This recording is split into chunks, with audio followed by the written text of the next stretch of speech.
Good morning. How are you doing today? My name is Dari, and basically what I'm about to do in the next few minutes is to share my life with you. How I became a child of God. How I gave my life to Christ.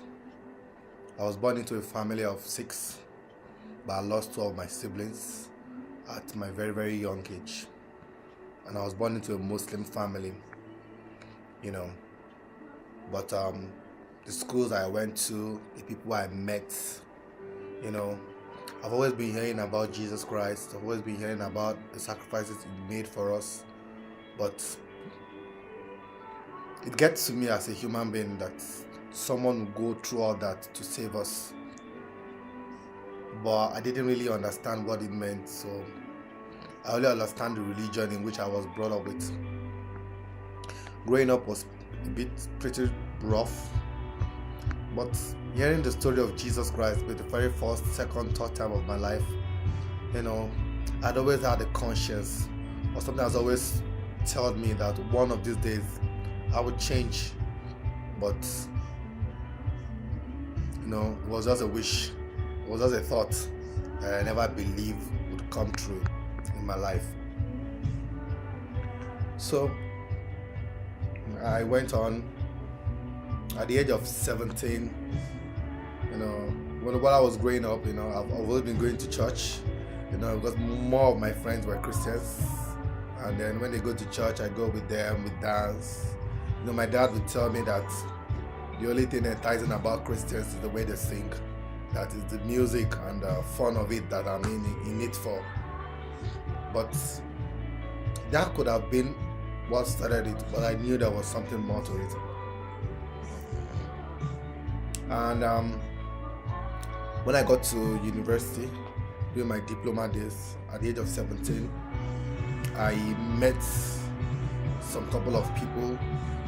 I think they should be in Mountain of Fire, who introduced me to Christ, but I wasn't willing, I was not ready. But like every one of us, God has a plan for us. Maybe that wasn't my time. And then something hit me. There was a day I had a dream. And in that dream, it was as if we were in a class. And a lot of us were there in that class. And I just realized that someone came in that day. Someone came in and he started telling people to go outside, go outside. I realized that we were all weakened, we were paralyzed, we couldn't stand up, all our knees were on the ground, and there was some sort of a car waiting for us outside to convey us to a particular destination. My thought was that was heaven, and people I thought would go with that car literally didn't go, and I was there. And it was a very scary moment. I had to beg that man in white in the midst of the podium that I would like to go with them. I would like to go with them. I would like to go with them. But I think it did give me a chance. The chance that I also joined those who stood up. I wasn't paralyzed. I could stand up. And then I went out.